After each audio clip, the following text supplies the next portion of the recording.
يقول سبحانه وتعالى: وأصبح فؤاد أم موسى فارغا.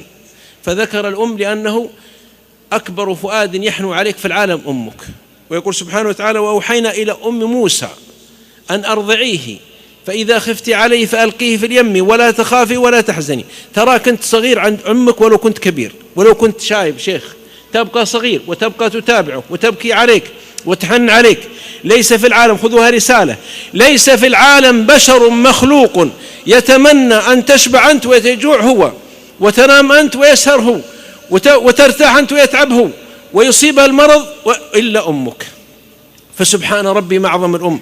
والله الذي لا إله إلا هو، لو بقيت عمرك كله عند أقدام أمك خادما ما أنصفتها حقها. وقد ورد في السيرة أن ابن عمر رضي الله عنه رآه وقد رأى رجلا من أهل اليمن أقبل بأمه يحملها يطوف بها في شدة الحر. يقول العلم: حملها من اليمن على كتفيه يمشي بها مرحلة إلى الكعبة، فطاف بها في شدة الحر.